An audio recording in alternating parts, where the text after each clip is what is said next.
começa agora o 1049, o podcast do CAAF. Eu sou Lohane Rodrigues, me acompanha no episódio Desirê Azevedo, e hoje vamos conversar sobre produção de dados e violência de Estado no Rio de Janeiro. Para isso, a gente está aqui com dois convidados, o Daniel Hirata, que é professor de Sociologia e coordenador do Grupo de Estudos dos Novos Ilegalismos, o GENI, na Universidade Federal Fluminense. Oi, Daniel, tudo bem? Tudo bem, Lohane. Prazer estar aqui, obrigado pelo convite. E também estamos aqui com o Fran Sérgio Goulart, que é historiador, coordenador executivo da Iniciativa Direito à Memória e Justiça Racial, na Baixada Fluminense, no Rio de Janeiro, e defensor da abolição das polícias e prisões. Oi, Fran Sérgio, tudo bem? Seja bem-vindo. Opa, boa tarde aí a todos e todas. É um prazer aí, obrigado pelo convite, para a gente poder contribuir com essa discussão. Bom, eu vou começar com você, Fran Sérgio. Vou dividir primeiro as duas perguntas, que são perguntas mais gerais. E aí, a primeira coisa que eu queria te perguntar é que você pudesse explicar aos nossos ouvintes o que é a Iniciativa Direito à Memória e Justiça Racial, quando é que ela surge e qual que é a importância dela no contexto específico da Baixada Fluminense. Se você pudesse falar um pouco também do contexto da Baixada, das especificidades da violência nesse lugar, e qual que é o papel da iniciativa nesse contexto específico. A Iniciativa Direito à Memória e Justiça Racial, né, ela começa como um projeto. Do projeto até hoje, né, enquanto organização, são 4 anos, né, de existência. Ou seja, qual é a nossa pauta, né, o que a gente quer construir no território da Baixada Fluminense, né? A gente vem fomentando todo um processo, né, de formulação de discussões no campo da segurança pública, né, de enfrentamento à violência de Estado, mas com um diferencial, né? A gente tenta ressaltar esse diferencial, né? Como que a gente tem tentado incidir, né, nessa discussão de política de segurança pública, mas a partir de um viés da centralidade do enfrentamento ao racismo e com relação aos privilégios da branquitude. E quando vocês fizeram o convite, eu fiquei muito feliz, né, porque eu acho que muitos dilemas, muitos problemas de segurança pública que a gente vivencia hoje se deve a que parte da branquitude construiu, inclusive do campo progressista, né, por não debater o racismo, por não debater, inclusive, questões de classes, né? Então, acho que, assim, não respeitar essa epistemologia, esse conhecimento que é produzido cotidianamente nos territórios, né, da Baixada e de favelas do estado do Rio de Janeiro. Então, a gente, né, tenta se construir, tenta incidir na política de segurança pública nessa perspectiva, né, na centralidade do debate do racismo e dos privilégios da branquitude. A gente, né, está sediado na Baixada Fluminense. Então, assim, Baixada Fluminense é um território, segundo o censo do IBGE, é o território mais negro do estado do Rio de Janeiro, né, segundo o último censo. Né? Então, assim, a maior parte da população negra habita esse território da Baixada Fluminense, que é composto de 13 municípios. Esse território tem todo um histórico de resistência, né? Então, né, a gente sempre fala das dores, mas eu prefiro também iniciar por processo de resistência. Né? A gente teve o quilombo, né, do Iguaçu, né, que foi um dos quilombos mais resistentes da história do Brasil, né, no enfrentamento à violência do Estado. Só que poucos conhecem essa história, e aí é por isso que a gente tem que construir, por isso que a gente tem que contar isso, as nossas narrativas são importantes. Mas hoje é um território que já vem há algumas décadas, né, desde o processo da ditadura militar, né, com o legado aí dos grupos de extermínio, né, e que hoje culminam, né, com o que são as milícias. Né? Então, entender a Baixada Fluminense, claro que, né, entendendo toda a diversidade territorial, mas entender a Baixada Fluminense é entender que a iniciativa e os moradores da Baixada Fluminense vivem sobre o crivo de uma política de segurança pública das milícias. Né? Então, assim, muitas das coisas que a gente está vendo agora, né, do processo do bolsonarismo, né, das milícias todas no Brasil e tudo mais, eu digo que muitas organizações e muitos movimentos, né, deveriam estabelecer diálogo com esse território da Baixada Fluminense e da Zona Oeste da cidade do Rio de Janeiro, que são territórios já dominados por milícias, né, há muito tempo. Né? Claro que não é homogêneo essa dominação, claro que tem outros poderes, mas há uma hegemonia das milícias no território da Baixada Fluminense, que é um desafio para a gente. Né? Recentemente a gente produziu um artigo, como produzir política popular em territórios de milícia. Né? Então, a gente tem que ter todo um cuidado nesse processo de construção. Mas é isso. Bom, obrigada. E aí, aproveitando aqui o gancho que você deu, pensando nesse diálogo, eu vou fazer a mesma pergunta para você, Daniel, que é, eu queria que você explicasse aos ouvintes o que é o GENI, o Grupo de Estudos dos Novos Ilegalismos, quando é que ele surge e como é que ele se coloca, tendo em vista que essa produção de dados ela é antiga no país e tem aí o campo da segurança pública em torno disso. Então, como é que o GENI se coloca em relação a esse campo de produção e análise de dados sobre violência de Estado? Legal, maravilha, Lorraine. Então, o GENI é um grupo, como você falou no início, né, sediado na Universidade Federal Fluminense. Ele é coordenado por mim, pela Carolina Grillo, pelo Renato Dirk e pelo Diogo Lira. Somos os 4 coordenadores, enfim, tem um conselho consultivo também com outros professores de outras universidades, tem muitos alunos vinculados ao GENI também, e todo mundo trabalha junto ali, né? Alguns nos temas que são os temas prioritários do GENI, né? Mercados ilegais, grupos armados e violência de Estado. Né? Nos últimos anos, né, enfim, a gente se concentrou bastante, né, nesse tema da violência de Estado, particularmente na letalidade policial e especificamente para o caso das operações policiais, né? Muito inspirado no trabalho de outras organizações da sociedade civil, né?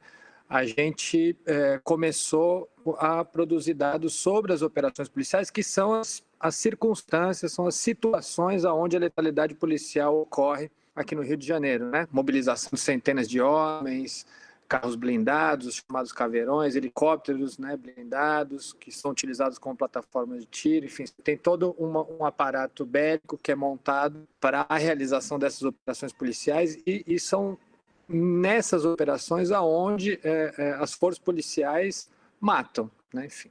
E a questão, o fato, né, enfim, mais marcante, né, é que nós não temos dados oficiais sobre operações policiais, ou seja, as operações policiais elas são o grande instrumento da ação pública nessa área de segurança, né? Porque as operações policiais concentram, né, recursos financeiros, tecnológicos, humanos, né, enfim, muito grandes. A gente não tem nenhum tipo de informação que ajude a colocar esse tipo de ação sob escrutínio do debate público, né?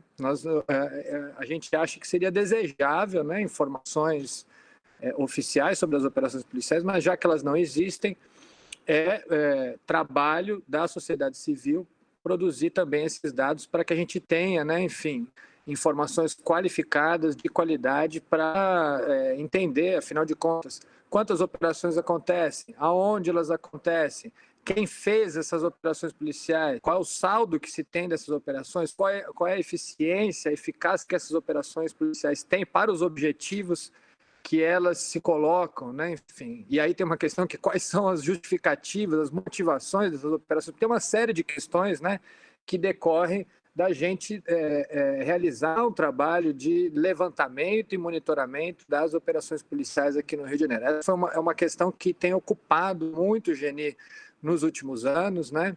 E como eu disse, enfim, isso é um trabalho que nós não inventamos, né? Tem diversas organizações que tem várias organizações que começaram mais ou menos ao mesmo tempo fazer esse levantamento, né? A Redes da Maré, o Observatório da Intervenção do SESEC, o próprio Fogo Cruzado, que monitora tiroteios, mas que tem uma categoria lá que são os tiroteios com presença de agentes de segurança, que é próximo, né? Enfim, das operações policiais. A iniciativa Direito à Memória e Justiça Racial também produz dados sobre operações policiais na Baixada Fluminense, que é muito importante, porque ali tem, como o Francésio já colocou, né? A Baixada ela é um lugar em que se produziu uma invisibilidade muito grande e é um lugar muito central no contexto mais geral do Rio de Janeiro. Então, assim, acho que tem uma rede de instituições produzindo dados sobre operações policiais, que é o que tem feito avançar a discussão. Maravilha. Eu vou entrar ainda um pouquinho nessa questão da produção de dados. Você disse que não há dados oficiais sobre as operações policiais no Rio de Janeiro. E aí eu queria saber por que não existem esses dados e qual é a importância de tê-los. Mas antes de você tocar nesse ponto, eu queria que você explicasse o que é uma operação policial no Rio de Janeiro. Porque me parece algo muito específico daí, mas é um pouco abstrato na cabeça de muita gente, apesar de cotidianamente a gente escutar na mídia, operação policial na zona norte do Rio de Janeiro ou na zona oeste do Rio de Janeiro. É importante dizer, né, que até 2017 a gente não tinha nem mesmo uma definição oficial do que é uma operação policial. E essa definição ela veio, né, enfim, a partir de um GT formado na antiga Secretaria de Segurança Pública, que foi extinta pelo Wilson Witzel, né, enfim, a gente pode conversar sobre isso, respondendo, na verdade, à ação civil pública da Maré, que foi uma iniciativa, dentre várias outras, né, enfim, da sociedade civil, que fez avançar esse tema, né? Então, como uma resposta a essa iniciativa da ação civil pública da Maré, foi elaborado, então, entre 2016 e 2017, agora nós temos uma atualização dessas instruções normativas em 2018, pela primeira vez na história do Rio de Janeiro, um regulamento, né, uma regulamentação em que temos a definição sobre o que é uma operação policial. Então, ali aparece pela primeira vez isso. Há toda uma ambiguidade, que eu diria que é produzida, né? Enfim, uma ambiguidade produzida entre o que é uma operação e um patrulhamento, e parte dessa ambiguidade, né, enfim, ela é feita justamente para escapar, né, das formas de controle, definição, formalização das operações policiais, né? É um jogo de gato e rato isso aqui, enfim, só que no caso a gente tenta inverter os polos de quem é o gato e de quem é o rato, né, nesse caso. Então, há essa mobilização de tentar cercar, né, de criar procedimentos formais para que se possa ter responsabilização sobre isso. E isso tem a ver com a produção de dados, né? Enfim, primeiro você precisa definir alguma coisa para você dizer, bom, a partir dessa definição, aí a gente tem a sua caracterização, sua quantificação, sua qualificação, né? E aí eu acho que é muito importante para nós aqui no GNI, né? Nós fazemos uma distinção entre o que é a definição normativa de operações policiais e o que é a definição sociológica das operações policiais. Para nós aqui, a definição sociológica de operações policiais é incursões das forças da ordem nos territórios da pobreza, em favelas, né? Em favelas e comunidades do Rio de Janeiro. De forma que isso abrange, digamos assim, parte do que se considera oficialmente patrulhas, inclusive, né? Porque é muito dúbio. Se está passando um carro de polícia e aí começa um tiroteio, há uma entrada numa favela desse carro de polícia. Aquilo lá é uma operação, não é uma operação planejada, tá certo? Mas é uma operação. Porque o que importa do ponto de vista sociológico é a ação estatal, né? Enfim, qual que é a ação e qual é o efeito dessa ação estatal sobre aquele lugar. Isso é o que é decisivo para a gente. Claro que é importante ter um diálogo com as normativas, porque isso estrutura, né, ajuda a que a gente possa se comunicar, né? Enfim, é importante a gente se comunicar com o Estado, mas para a gente que define a operação policial é isso, né? Quer dizer, já que você não tem ronda, né? Enfim, que é o que acontece na Zona Sul, o que acontece? Você tem um carro, o carro fica ali parado, ele faz uma ronda no quarteirão, e é assim que funciona, né? Enfim, aí a gente pode chamar de patrulhamento, né? Enfim, ou de ronda. O que acontece, né, em outras áreas é que, sob a justificativa de que são áreas sob o controle territorial de outros grupos armados, que não os grupos armados estatais, você só entra nesses lugares com operações policiais. Dada essa justificativa que nós, né, chegamos na nossa definição de que uma operação é uma incursão, né, nesses lugares, tá certo? É importante, né, enfim, que a gente consiga, né, cada vez mais entender as operações policiais, por isso passa por, digamos assim, da produção de dados à construção normativa, orçamentária. Tem uma série de debates que são feitos a partir dessas informações que são produzidas. Agora, as informações que nós temos do ponto de vista oficiais, elas vêm basicamente dos registros de ocorrência lavrados nas delegacias. Esses registros de ocorrência, eles versam basicamente sobre eventos criminais, roubos, furtos, assassinatos, etc. Ou seja, é uma perspectiva sobre a questão da segurança que ela é uma que ilumina uma série de fenômenos e não ilumina outras, tá certo? E todos os dados que nós temos disponíveis no Instituto de Segurança Pública, que eu considero um bom instituto de produção de dados, né? Enfim, pensando o contexto brasileiro, eles se baseiam nos registros de ocorrência. As operações policiais, elas não têm notação, não entram num sistema de notação oficial. os caras pegam armas em lote, enfim, a gente sabe como funciona isso, você não tem muito controle, né, sobre armas, sobre saídas, sobre as... Então, quer dizer, muito menos registro das operações. Falta essa informação para a gente organizar o debate. Isso tem a ver com a fonte, como eu falei, e com uma certa perspectiva. A perspectiva dos ROs, a perspectiva estatal / policial, uma perspectiva de controle do crime. O que nós estamos falando, quando estamos falando de operação policial, não é só controle do crime. Nós estamos falando sobre violência de Estado e, por vezes, isso fica na sombra. Eu diria que não é casual. Então, cabe a gente jogar luz onde não se quer jogar luz. Como eu disse nisso, a operação policial pode mobilizar centenas de policiais armados com fuzis, utilizando veículos blindados, né, terrestres ou aéreos. São circunstâncias da letalidade policial, mas eu acho que também é importante dizer que é toda uma interrupção do cotidiano que acontece durante as operações policiais. As pessoas deixam de trabalhar, as pessoas deixam de ir nas unidades de saúde, né? Enfim, consultas marcadas, tem toda uma interrupção do cotidiano. Eu acho que é um pouco por aí que a gente tem que... Por isso que a gente está jogando luz sobre esse fenômeno, né? Enfim. Não, queria dialogar com o Daniel, né, com o que ele coloca, porque eu acho que dialoga diretamente, né, sobre a proposta, o tema do podcast, né, de produção do conhecimento.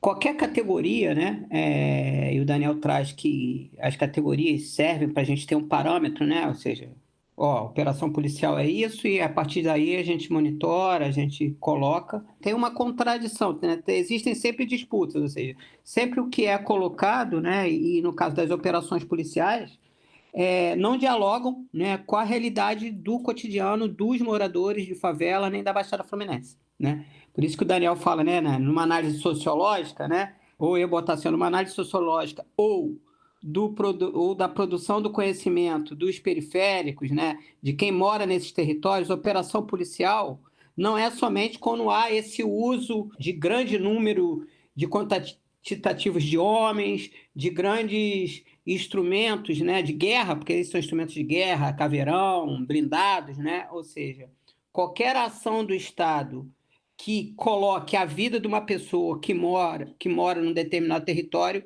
para essas pessoas, eles constroem esse conhecimento, eles dizem que isso é operação policial, né? Então, assim, a gente na iniciativa, como o Daniel colocou, a gente vem monitorando essa categoria, operação policial, porque é isso, não tem dados no ISP sobre isso, e eu acho que aí tem um papel fundamental, né? A DPF 635, né, popularmente conhecida como a DPF das favelas, né, que foi quando o PSB protocola no Supremo Tribunal Federal, né, uma ação de descumprimento de preceito fundamental.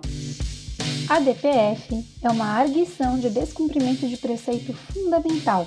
Ela é uma ação de controle concentrado de constitucionalidade trazida pela nossa Constituição de 1988. Ou seja, ela é uma ação que tem como finalidade o combate a quaisquer atos desrespeitosos aos chamados preceitos fundamentais da nossa Constituição. E junto com o PSB, uma série de organizações, inclusive a iniciativa, mas movimentos de mães, movimentos de favelas, pela primeira vez a gente entra numa ação no STF, nessa temática de segurança pública, para pautar essa questão de segurança pública. E a primeira medida cautelar que a gente consegue, né, uma vitória, foi a suspensão, né, o ministro Fachin suspendeu as operações policiais, ou seja, gente, se ele coloca suspender as operações policiais, alguém tem que monitorar isso. É porque o Estado não faz isso. Então, a gente começou também, né, a gente já vinha monitorando, mas eu acho que a DPF, né, trouxe uma importância cada vez maior dessa categoria de operações policiais. Não sei se tem que virar uma categoria do ISP, né? E a gente começou a monitorar operações policiais. Então, se você pegar a normativa do Estado, né, a gente tem tido, em média, nos últimos meses, a gente produz mensalmente esse boletim de operações policiais na Baixada Fluminense. A gente tem tido uma média de 30 a 40 operações na Baixada Fluminense por mês. Se você for pegar a nomenclatura, a normativa do Estado, de 43, esses números vão cair para metade. E aí entra a construção da epistemologia periférica como uma produção de contranarrativa. E aí a universidade vai tratar isso a partir de uma análise sociológica, ou seja, essa produção do conhecimento que permite a gente afirmar que na Baixada Fluminense foram produzidas 40 e poucas, 30 e poucas operações policiais. qualquer tipo de normativa, num determinado momento, acaba sendo até positiva para, às vezes, aquele território e tudo mais, mas depois o Estado ressignifica aquilo. Então, pensar uma discussão de segurança pública, entender que normativa e o sistema jurídico é uma estrutura desse Estado racista e que ele serve para, basicamente, gerar opressão e produzir morte. Parece até contraditório, mas vocês não estão na DPF. Estamos, porque é isso, né? A gente precisa ficar preso em algo do hoje, né? E hoje a gente tem conseguido, né, reduzir algum tipo de danos com a DPF. Mas a gente não tem qualquer tipo de imaginar que a violência policial vai acabar e que o sistema judiciário vai resolver o nosso processo. Então, assim, essa discussão da normativa. Pega um dado aí, né? Hoje existe uma série de leis, atos normativos. Feminicídio diminuiu? Só aumenta. A violência do Estado diminuiu? Só aumenta. Então, o arcabouço jurídico, né? E aí tem um autor que a gente gosta muito, que é Pátio Canes, que ele fala disso, né? Do direito como essa grande ferramenta de produzir morte e de produzir. Então, assim, a gente utiliza isso, mas não como o fim. O discurso que a gente faz não é o discurso oficial da normativa, né? É o discurso que é produzido nos territórios, o que é a sociedade, o que as pessoas pensam sobre o que vem a ser uma operação policial. E aí, hoje em dia, né, tem uma chuva, né? Patrulhamento. A gente mesmo já debateu se a gente trocaria de operação policial para incursões policiais, né? Na DPF. Então, assim, mas são categorias. Eu acho que o que vale é que quando os moradores da Baixada e das favelas do estado do Rio de Janeiro veem polícia e a polícia começa a atirar sem qualquer tipo, né, planejamento, e a operação policial diz que é a planejada, né? Mas e a planejada morre, mas a planejada também produz morte, né? Então é a operação policial. A gente faz um monitoramento, no caso da iniciativa, muito das redes sociais, das narrativas surgidas, né? No Facebook, Instagram, nos zaps, né? Ou seja, como que as pessoas, porque são ferramentas que as pessoas usam, né? E está construindo conhecimento, está produzindo dados ali, né? Às vezes até sem pensar na sua questão de proteção. Mas eu acho que é fundamental, por isso, a gente continuar nessa toada, né? Nessa disputa de narrativa, que é importante também nessa questão da categoria das operações policiais. E, Fran Sérgio, eu vou aproveitar que você entrou nessa questão de produção de dados pela iniciativa.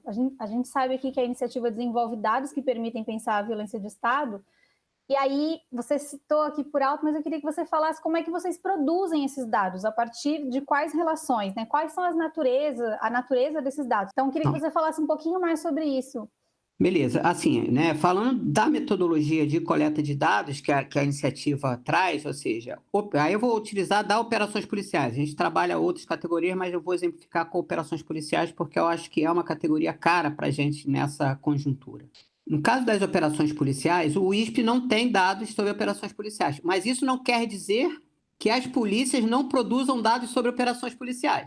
Então, existem canais oficiais, né, que a gente monitora, que são o Twitter e as redes sociais da polícia. Twitter oficial, a Polícia Militar do Estado do Rio de Janeiro tem um Twitter oficial da PEMERG.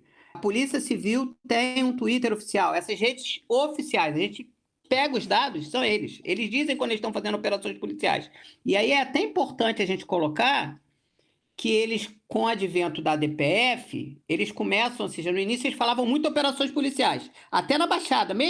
O próprio Estado não reconhecia esse arcabouço normativo e dizia que estava fazendo uma operação policial. 2 patrulhinhas dando tiro para um determinado território dentro da Baixada, eles falavam, estamos fazendo uma operação policial para tal. Então, isso é uma fonte, né, de informação, né? E aí eles colocam como uma fonte oficial. Se é um instrumento de comunicação oficial, não está no ISP, mas é um dado oficial. E a outra é esse monitoramento das redes sociais, né? Então, assim, sempre quando tem as operações policiais que têm essa narrativa no Twitter, a gente também busca, né, dados de páginas territoriais, né, onde acontecer a operação, para ver qual é o rebatimento, para colocar uma disputa de narrativa. Então, assim, a gente lançou um relatório de 1 ano de operações policiais, né, na Baixada Fluminense. 90% do argumento das operações policiais na Baixada Fluminense é para apreensão de drogas e armas. Esse é o discurso das polícias. Mas qual é o discurso que os moradores, que aqueles grupos são diferentes, entendeu? Ou seja, era que os meninos estavam parados ali na esquina, aconteceu do nada, né, rolou um tiro, eles começaram a dar tiro. Então, assim, a gente parte desse, vamos dizer assim, né, da metodologia de trabalhar esses dados oficiais, no caso das operações das redes sociais, das polícias, e dessas narrativas produzidas por esses grupos, né? Então, assim, tem uma questão que eu não posso falar por uma questão de proteção, mas a gente está em vários grupos de zap de pessoas não tão amigas, né? Então, eles mesmos colocam a produção de morte ali de uma forma muito tranquila. Só que a gente não está com o nome Fransérgio, né? Nem com o nome de quem trabalha lá. Mas a gente está lá nos grupos, meio que fazendo uma espionagem. Então, a gente tem essas informações também, que são contra-narrativas, né?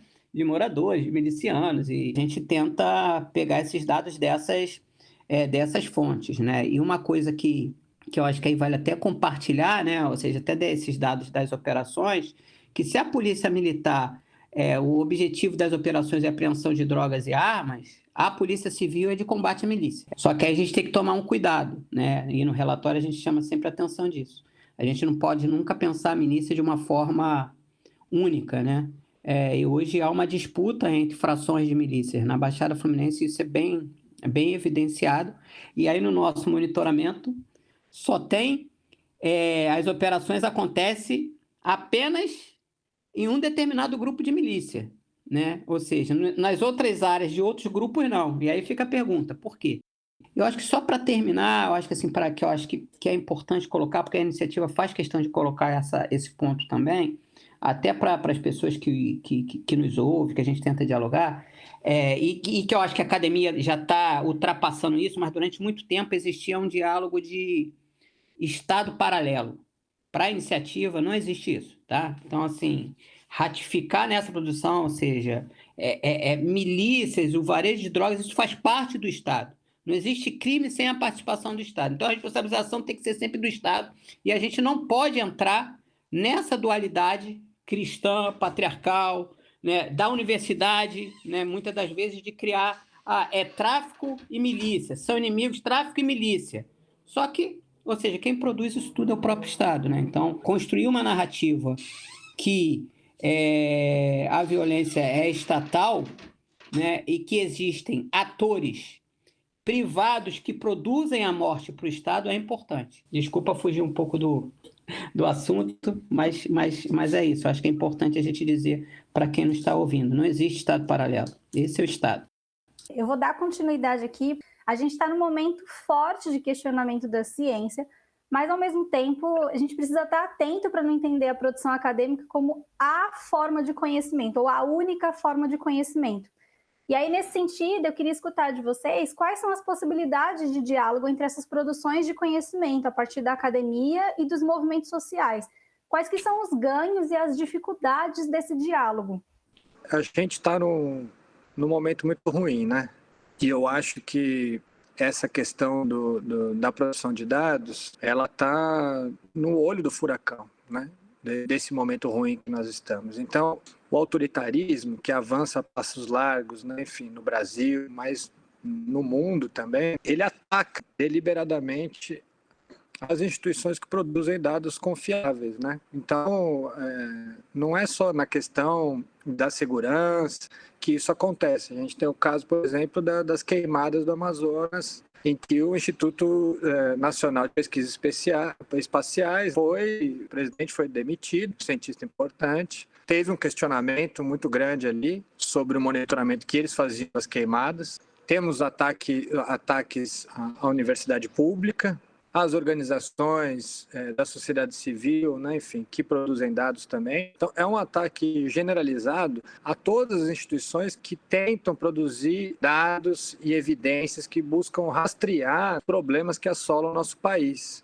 Isso por um lado, ou seja, o que eu estou querendo dizer por esse primeiro lado é que há uma relação, né, enfim, muito íntima, né, entre espaço público, espaço de deliberação pública e produção de dados né? Enfim, tem uma relação entre essas duas coisas que é de muita proximidade, né? Ou seja, a gente produz dados que tentam ser referência num debate e que podem ser questionados, porque faz parte do espaço público o questionamento, né, enfim, dos dados que estruturam os termos do debate. Agora, o que a gente tem, né, com o avanço do autoritarismo é a quebra de todos os padrões de equivalência da possibilidade de você fazer um debate. Porque quando você pega mamadeira de piroca, entendeu? Como é que você vai dialogar com mamadeira de piroca? Fica difícil, né, enfim. E no caso da segurança pública, o que nós temos são ações que não se baseiam em nenhum dado empírico, a não ser a visão dos próprios agentes de segurança, dos próprios policiais, de modo que isso é um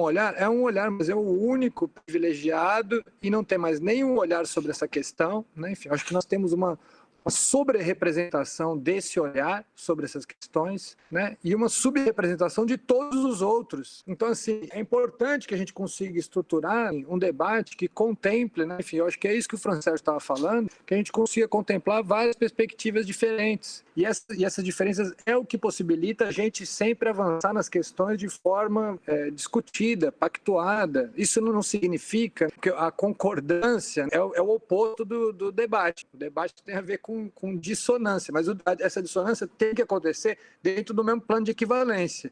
E aí, digamos assim, mamadeira de piroca está num outro registro que é muito difícil de você conseguir construir um plano de equivalência possível para você colocar, né, a coisa em debate. Então, por isso que eu acho que é importante a gente defender, sim, as várias instituições que produzem dados de forma rigorosa. E essa relação, digamos, para ficar nesse tema que o Francérgio tocou, nessa relação da universidade com movimentos sociais, com organizações de direitos humanos, etc., eu acho que ela é fundamental, né, nesse sentido que eu estou falando. Eu acho que todo mundo ganha com essa relação. O Francérgio falou da DPF 635, né? Um dos grandes ganhos, né, da DPF 635 é a possibilidade de você ter muitas organizações diferentes, temos ONGs, temos movimentos sociais de vários tipos, movimentos de favela, movimentos de familiares de vítima, órgãos do Estado, como a Defensoria Pública, escritórios de advocacia, universidade. Nós temos várias organizações ali tentando ver se conseguem articular alguma resposta para o enfrentamento dos problemas mais fundos que assolam o Rio de Janeiro nessa área de segurança pública. Então, eu acho que essa aliança, essa possibilidade dessas pessoas estarem junto conversando, é muito valiosa. Tudo isso que aconteceu nesses últimos 2 anos, né, enfim, se fez no meio desse rescaldo autoritário que vem massacrando a gente. Eu fico pensando assim, essa articulação possibilitou assim mobilização de informações, de redes, de contatos, um monte de coisas, entendeu? Que são fundamentais para a gente ter atenção ao que está acontecendo. Porque, né, nesse momento que a gente fica só recebendo coisas de vários lados, a gente fica meio atônito, não sabe o que fazer. Mas quando as pessoas estão juntas, conversando, dialogando com objetivos bem definidos e tal, isso aí gera a possibilidade de um monitoramento e de uma ação mais efetiva, né? Quer dizer, se acontece um caso de violação, as pessoas já estão juntas e elas se complementam nas suas ações e nas suas maneiras de atuarem, né? Isso é fundamental, eu acho, porque evidentemente, né, enfim, que nós temos atualmente no Brasil, né, uma correlação de forças muito desigual em favor daqueles que estão defendendo as práticas mais autoritárias, puramente repressivas, sem nenhuma base em dados e evidências, mas, ao mesmo tempo, a DPF 635, a DPF das favelas, por exemplo, mostra para essas pessoas de que a gente atenta olhando para o que está acontecendo, tá certo? Existem pessoas olhando para o que está acontecendo, e isso é fundamental. Enfim, isso é fundamental para que tenha algum limite nessa história que parece tão ilimitada assim. Quando a gente vê a situação no Rio de Janeiro, é assim, a gente sempre fala isso, né, Francérgio? O que se pede é o mínimo, é o básico. Por exemplo, tem que ter uma ambulância durante uma operação policial, ou tem que ter uma ambulância durante uma operação policial. Não pode usar escola ou unidade de saúde como base operacional? Não, não pode, cara, porque tem crianças na escola, porque tem pessoas doentes no hospital. São coisas, assim, o helicóptero como plataforma de tiro, é evidente que uma pessoa dentro do helicóptero não consegue ter a precisão do disparo, que aquilo lá vai dar ruim, entendeu? São coisas que são absolutamente evidentes, entendeu? São básicas, sabe assim? Mas a gente tem que ficar falando, tem que correr atrás, entendeu? Tem que exigir, por exemplo, que as forças policiais cumpram a lei ou cumpram as instruções normativas que elas mesmas fizeram, tá entendendo? São coisas muito, muito básicas. Só que a gente está numa situação tão de disposição sobre a vida, tão ilimitada, que essas coisas básicas acabam sendo importantes, e elas são importantes, né? Enfim, elas são fundamentais, porque é isso que não deixa o extermínio, o genocídio avançar ainda mais. Claro que, né, como eu falei, a correlação de forças é muito desigual, né, muito desigual. Mas ainda assim, eu acho que vale essa relação, né, entre esses vários, né, enfim, acho que a universidade, movimentos, organizações, partes do Estado, né, a Defensoria Pública é fundamental nisso tudo e tal.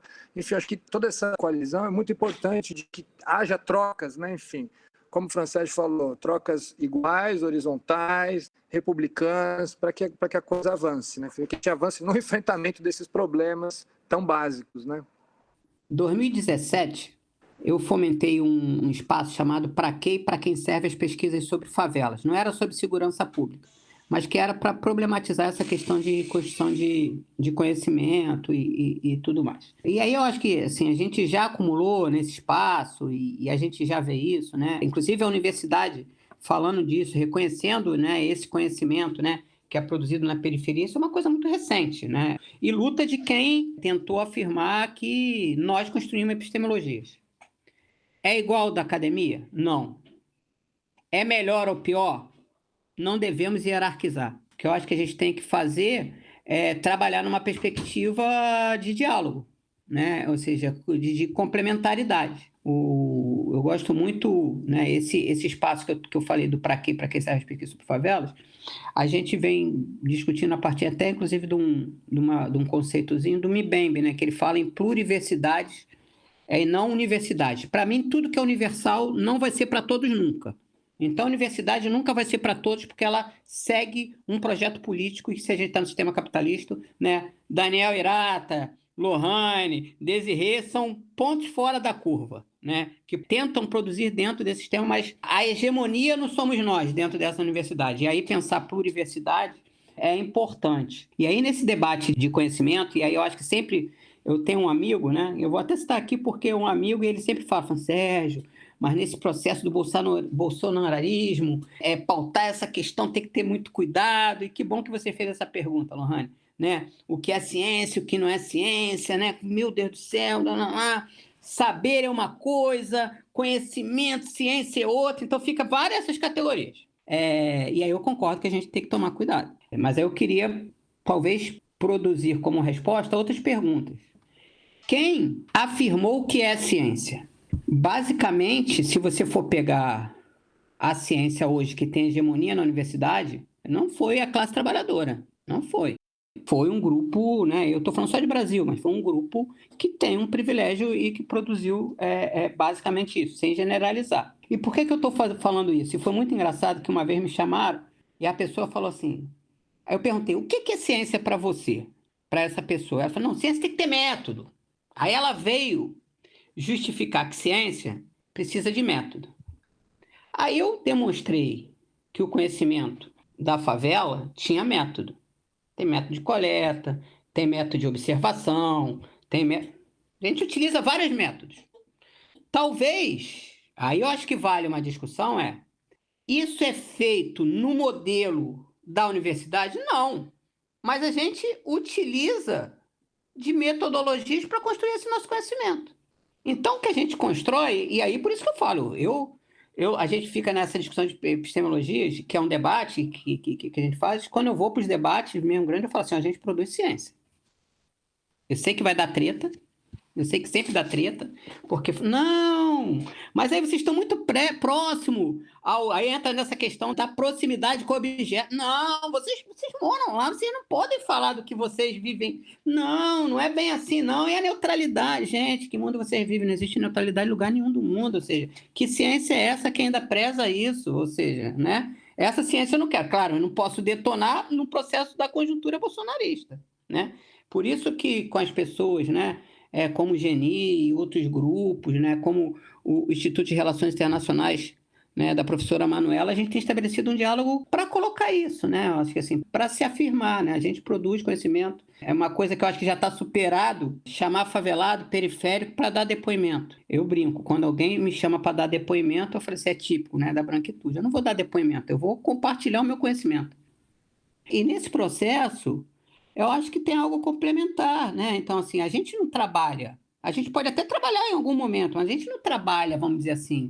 No caso da iniciativa, a gente utiliza de dados estatísticos, né? Mas a estatística não é o nosso grande modelo, ou seja, a gente parte muito mais de uma análise de discurso, de uma análise né, dessas narrativas, ou seja, só que tem método aí de coleta, né? Vocês têm uma produção de conhecimento que é desses territórios. Então, e aí eu acho que o caminhar é que não há espaço para hierarquia de conhecimento. Eu acho que a gente está começando vagarosamente. Mas vira e mexe eu vejo, é isso, a gente precisa amadurecer essa discussão, que é desse conceito saberes, né? Então, favelado, quilombola, indígena, são saberes.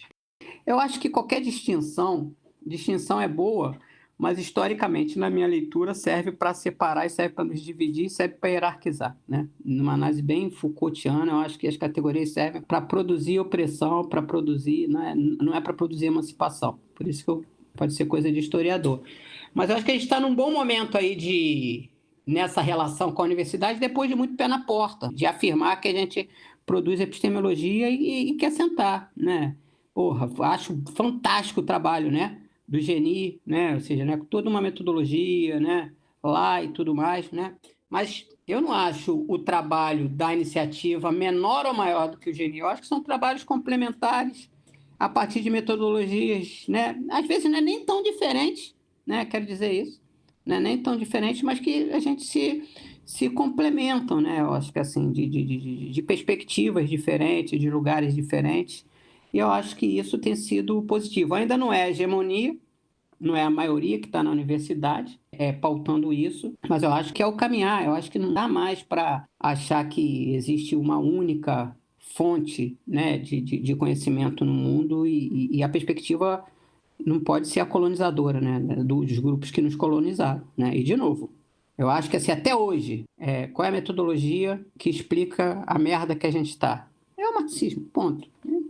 Né? E vem dessa universidade, né? Ponto, né? Mas existem outras coisas sendo produzidas. Eu nunca vou ficar jogando fora e criticando, né? O que a universidade... Vou criticar com argumento, que eu não gostar de uma leitura e tudo mais, mas não vou dizer que é menor ou maior do que a gente, não. A ideia é dialogar sobre isso. Eu acho que a gente está conseguindo. Para jogar uma provocação pra vocês, em cima do que vocês estavam falando agora, né, para vocês comentarem. Que é o seguinte, desde a democratização, me parece que o problema da segurança pública ele vem sendo discutido muito em torno da questão da reforma, né? Da humanização e democratização das polícias, né? Como um ideal desse campo já há 30 anos. E é uma polícia cuja dimensão ostensiva, né? Essa dimensão da atuação nas ruas, ela foi militarizada, né? Durante a ditadura e cuja a desmilitarização mesmo nunca foi pautada nesse debate, né, a respeito de reforma e tal. E esse debate sobre reformar a polícia, ele levou à abertura de muitas possibilidades, né, para a própria autonomização dessa ação, dessa atuação policial, né, algo que se deseja, inclusive, além da situação de amplo respaldo institucional que já existe, né, a atuação da polícia militar, né, nas ruas, seja pela polícia civil, nos processos de investigação, e aí a categoria, né, da resistência, do auto de resistência, atual morte decorrente de intervenção policial, ela é bastante importante, né, nesse processo. e nos leva a ter que discutir muitas vezes numa situação de violência que não foi resistência, né? Terrível, numa posição altamente defensiva, né? Quer dizer, não se resistiu, não resistimos, não foi resistência naquela ação. Enfim, tem um grande respaldo pelo sistema de justiça, Ministério Público, juízes, né? Enfim, em torno essa produção dessa violência militar, policial militar nas ruas.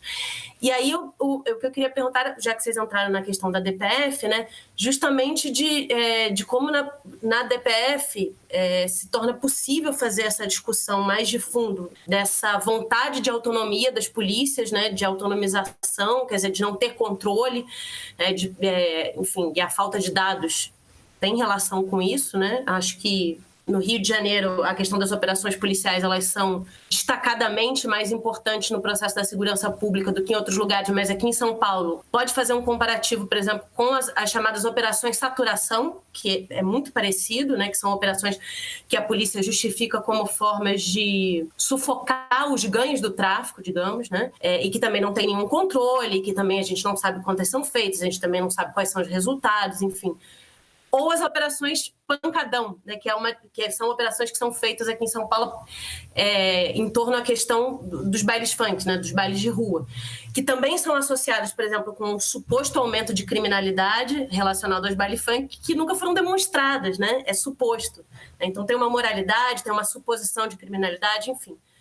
Eu queria que vocês falassem um pouquinho sobre essa questão, né, de como o Rio é um lugar, todo mundo fala em laboratório, né, mas como é um lugar importante nessa disputa por essa autonomia das polícias e como na DPF isso pode ser pautado numa perspectiva distinta que seja essa da reforma, né, de reformar a polícia.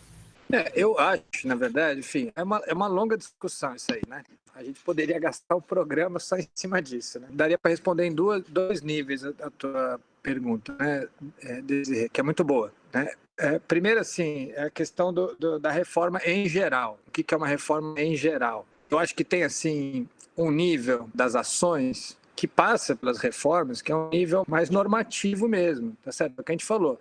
Definir uma operação policial, quais são os protocolos, isso gera cobrança, tentativas de responsabilização, etc. Agora, e desse ponto de vista, a gente sempre fica numa discussão sobre consideramos que a polícia é feita para fazer aquilo que ela anuncia que deve ser feito, que a prisão ela serve para aquilo que ela diz que ela serve para fazer, etc.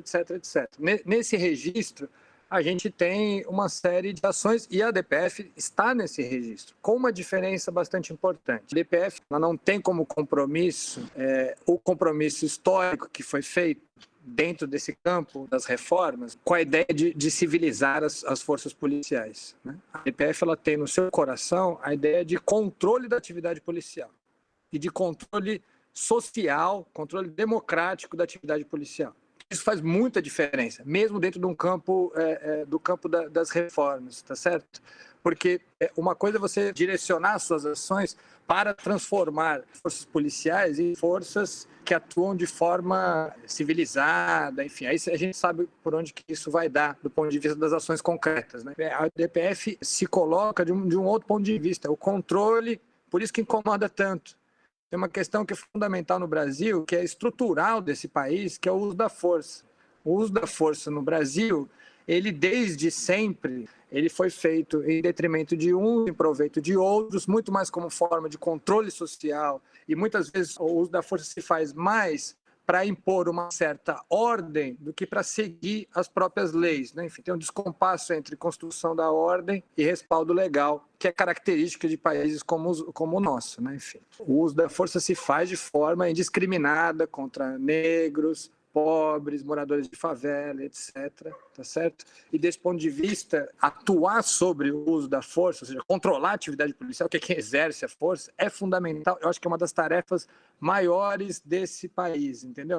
É uma questão que nós temos que enfrentar com muita seriedade. E ficou claro que os controles internos das polícias, né, corregedorias, etc., os controles externos da polícia, Ministério Público, né, não foram até agora suficientes para que o uso da força tivesse um mínimo de respaldo legal que não fosse pura imposição da ordem, tá certo? Então, acho que, mais uma vez, reforço o que a gente estava falando na pergunta anterior, né? A necessidade de incorporar a sociedade civil para atuar no controle da atividade policial, para deliberar sobre o que é o uso da força nesse país. Eu acho que isso, enfim, tudo isso que não é pouca coisa, me parece, entendeu? Está dentro, digamos assim, do escopo das ações da ADPF e dentro, digamos assim, de uma perspectiva de uma reforma do Estado brasileiro. Por outro lado, a perspectiva, né, enfim, pensar isso de um ponto de vista mais estratégico, ou seja, e se a polícia, na verdade, atuar não para fazer aquilo que ela diz que ela deve fazer, mas para fazer outras coisas. Por exemplo, e se, vou dar um exemplo concreto, né? Uma operação policial não for exatamente feita para controlar o crime, mas for feita para beneficiar tal grupo ou outro grupo. Isso aí, entendeu? Aí nós estamos num outro nível de discussão, um nível mais estratégico, tá entendendo? Que não adianta você regulamentar pura e simplesmente a maneira de realização de uma operação policial, porque tem um direcionamento, né? Por exemplo, nós temos muito mais operações em áreas de controle do Comando Vermelho do que de milícia. Isso foge do escopo, digamos assim, do que é uma reforma, tá certo? Porque é uma questão de caráter mais estratégico e mais política. Então, aí tem outras ações que têm que ser feitas para atuar por ali, entendeu? Para quando a gente percebe que as instituições elas não fazem aquilo que elas dizem que elas deveriam fazer, entendeu? Por exemplo, o exemplo clássico é prisão. Prisão, né, ressocialização, reinserção, etc. Desde que a prisão existe, essa é o enunciado, digamos assim, funcional das prisões. E desde que as prisões existem, a gente sabe que a prisão não ressocializa ninguém, que a prisão não atinge esse objetivo. Então, para que serve a prisão, então? E aí a gente começa a descobrir outras coisas, né? Enfim, o tipo de funcionalidade outra das prisões. E aí a gente tem que atuar de uma maneira diferente do que fazer reforma das prisões. Porque se a gente faz reforma, isso só alimenta o funcionamento de uma coisa que diz que serve para uma coisa e serve para outra. Entender as positivações, né? Do fracasso das prisões, do fracasso da polícia, do fracasso do Ministério Público. Esses vários fracassos, eles produzem efeitos estratégicos que devem ser enfrentados também. Então, eu acho que, assim, no registro das ações que nós temos que fazer, a gente tem vários lugares de enfrentamento diferentes que não necessariamente se opõem, mas que têm, digamos assim, temporalidades diferentes. Né? São tempos diferentes para cada uma dessas coisas.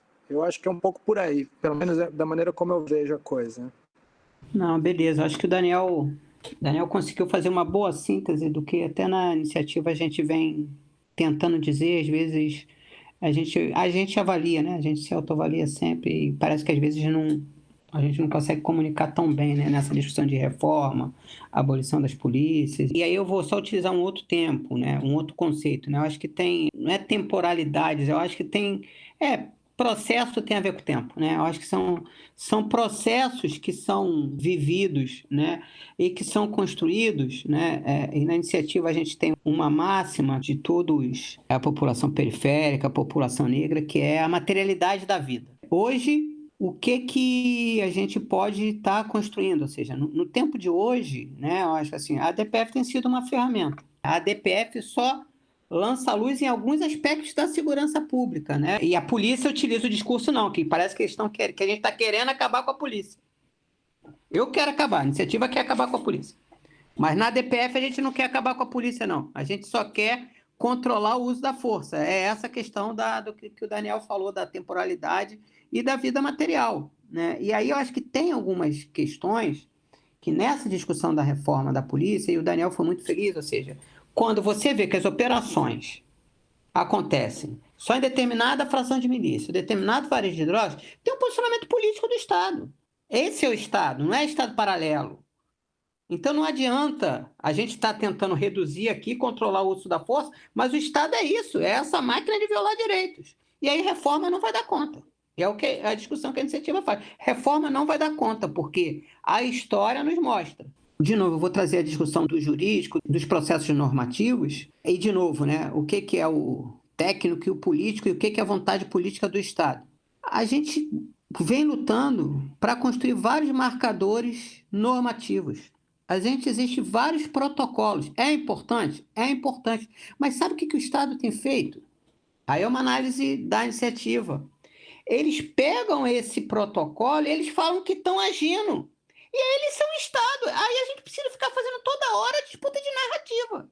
Então, protocolo, a gente precisa também entender esses protocolos, de novo, como uma coisa que pode servir como parâmetro, mas que o Estado rapidamente ressignifica isso para justificar o uso descontrolado da força. Mas quem disse? A gente utilizou lá, dentro dos parâmetros da lei, a plataforma de tiro, né? Porque se for assim, pode. Vocês mesmos que construíram com a gente essa normativa. E aí, quando isso vai... E aí a gente faz a contra-narrativa. Não, vocês rasgaram os marcos legais. Aí a gente vai para o judiciário. Quando a gente chega no judiciário, auto e resistência que foi citada aqui, 95% dos casos são arquivados pelo sistema de justiça. E tem marcadores que comprovam que foi execução, que foi tiro a queima-roupa. E mesmo assim, eu acompanho, olha só como é perverso, eu acompanho, já acompanhei muitas vezes tribunal, junto com mães e familiares. A primeira pergunta que os juízes fazem é perguntar se o filho daquela mãe tinha alguma relação com o tráfico. Ou seja, a vítima se transforma na pessoa que é acusada.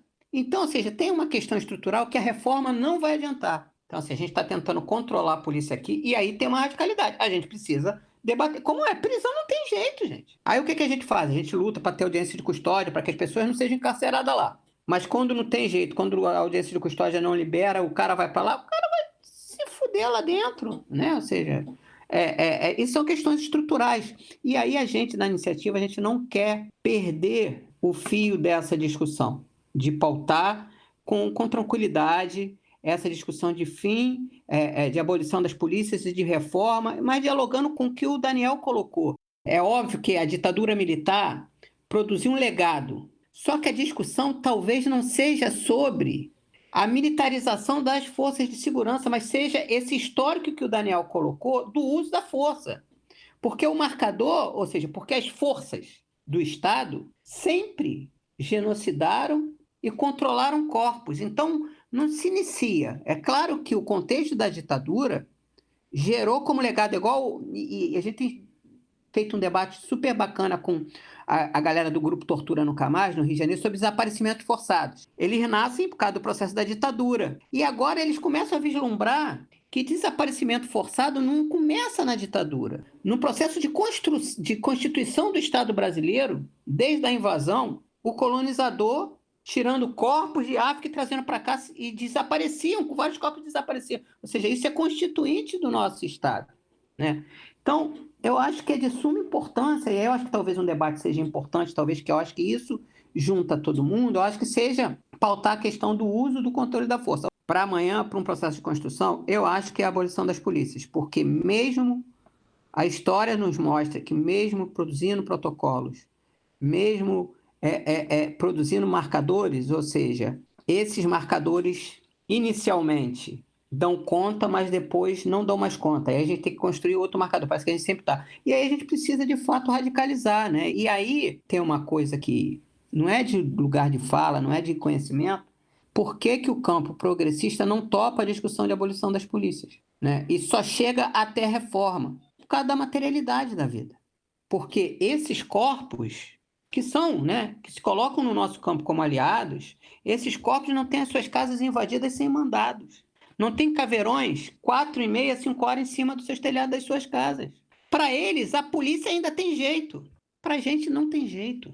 Porque a gente já exercitou e a gente tem bebido muito do diálogo com o movimento, com parte do movimento negro americano, que eles têm trazido uma discussão e que para a gente é super importante, que eles falaram assim, ó, aqui a gente já teve presidente negro, a gente tem mulher no Senado, tem população LGBT em vários locais e tudo mais, mas quem continua morrendo pelas mãos da polícia, né? É a população negra e a população latina, a população LGBT. E eles começaram de novo, eles retomaram, porque essa discussão de abolição das polícias, né? Por mais que tenha algumas pessoas que falam que isso é piração da nossa cabeça, isso não começa hoje, né, gente? E aí eles têm falado isso, a gente já experimentou política de representatividade, eles falam, é importante? É importante. Mas nessa democracia do capital, a representatividade pela representatividade não vai resolver o problema da violência policial. Depoimento de parte do movimento negro, eu estou falando parte. São debates que a gente tem que tentar virar a chave. Ao mesmo tempo que a gente está na DPF, a gente tem que tentar sair da caixinha. Não tem jeito. O problema é que a gente tem medo de sair da caixinha. E tem medo, muitas das vezes, porque esse grupo de aliados ainda se coloca como vanguarda. E o Daniel tem feito essa fala várias vezes. Ou seja, o que revolucionou o diálogo com o STF foi o movimento de mães e familiares dizer para o Fachin, foi esse conhecimento do cotidiano. A gente poderia ir lá com nossos dados sistemáticos. A gente já, né, até utiliza isso sempre como estratégia, né?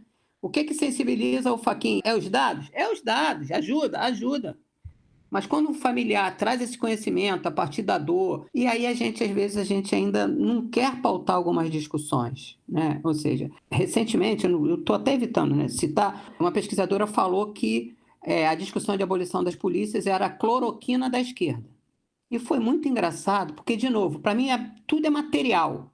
Primeiro que assim, é uma fala muito arrogante para mim, né? Mas vamos deixar a arrogância de lado, né? Para não falar racista, porque eu sei que teve gente que falou que foi uma fala racista. Mas no meu lugar, enquanto branco, só vou falar que ela foi arrogante. Depois da fala dela, a menina no Lins foi morta, né? Fruto de uma operação no Lins. Teve um ato lá, a gente foi pro ato. O grito que os moradores, e não foi organizações de direitos humanos, não foi ninguém, não foi o Francesco que foi lá e vamos começar a gritar isso, foi os moradores. O discurso que sai da boca dos moradores nesse ato foi: não acabou, tem que acabar, eu quero o fim da polícia militar. Ela falar que isso não é legítimo, que isso é da esquerda, que é da esquerda que fica no seu lugar, que está pautando isso, que isso é uma responsabilidade? Não é uma responsabilidade, né? Agora, tem que ter cuidado para fazer isso. De novo, como Desirê, com relação à pergunta da Ilohane, falou com a pergunta da ciência, a conjuntura não é muito favorável, né? Porque talvez essa discussão dê margem para a coisa piorar, mas eu acho que a coisa não vai... O que vai ser pior para a gente? E eu termino aqui. A gente fez essa pesquisa para ver se as pessoas topariam, não é para ver se as pessoas abolicionista, queria a abolição da polícia, não. Nós perguntamos se as pessoas desejariam discutir a abolição das polícias, né? Claro que o público que respondeu majoritariamente era a classe trabalhadora. 80% falaram que topam o debate de abolição das polícias. Um dado que para a gente é isso, né? Que é uma discussão às vezes básicas que a gente não faz, do porquê, para quê, que é: para que serve a polícia? Porque quem discute segurança pública fala que é impossível pensar vida sem polícia. Aí a gente fez essa pergunta: quando você acessou a polícia? Primeiro, 80% nunca tinha acessado. Quem respondeu o questionário? Foram quase 300 pessoas. Das 300 pessoas, 270 nunca acessaram a polícia. Mesmo quando aconteceu alguma coisa, mas não acessaram. Então, há um descrédito com relação à polícia. Então, essa coisa de que não vivo sem polícia, com todos os limites dessa pesquisa de opinião, é um dado importante. A outra é: quando você acessa para quê? Para falar que o celular foi furtado, que a bicicleta, que o carro, ou seja, que comprova uma discussão, que é uma discussão histórica, mas que parece que tem que lembrar para que serve a polícia. Para proteger não o cidadão, para proteger bem. O próprio pobre vai à polícia porque ele trabalha o mês inteiro, compra o celular parcelado em várias vezes, quando ele é roubado ele vai na polícia.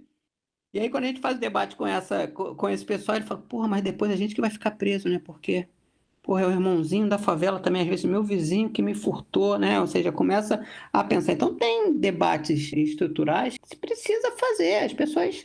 E a pesquisa de opinião nos trouxe isso. As pessoas não acessam a polícia porque acham que a polícia não defende cidadão. Aí vale, aí vai voltar aqui o debate de reforma ou abolição das polícias. Vai ter gente que vai falar assim: somos capazes de produzir uma polícia cidadã. Então, podemos reverter esse dispositivo de passar de uma polícia de defesa da propriedade, de defesa do bem, para a defesa do cidadão.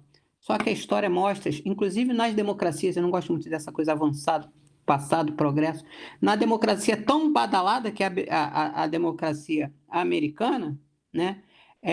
Os dados mostram que não, que nem lá tem polícia cidadã. Lá a polícia mata tanto quanto aqui no Brasil, né? E sem falar que lá a população negra só é apenas de 13% de habitantes, né? Não é a maioria como aqui. A iniciativa, a gente pauta a discussão da abolição, só que a gente não é surtado, né? A gente sabe hoje, né? Hoje é a DPF, né? A gente está junto. mas não vamos deixar de fazer a crítica no sistema de justiça, não vamos deixar de fazer a crítica, apontar caminhos, né? Apontar que a gente já produz a abolição das polícias, né? Quando um favelado é violado pela polícia e se nega a ir para uma delegacia, isso é uma ação abolicionista. Isso é uma ação abolicionista, porque não confia na polícia. Então, ou seja, essa instituição eu quero que acabe. E as pessoas falarem que a sociedade não quer discutir isso, claro, tem que se construir um campo, como que se vai fazer nessa construção. Mas que é possível esse diálogo, é possível sim. Olha, eu queria agradecer o tempo e a disponibilidade de vocês para esse papo, que foi ótimo. O espaço para o 1049 está aberto.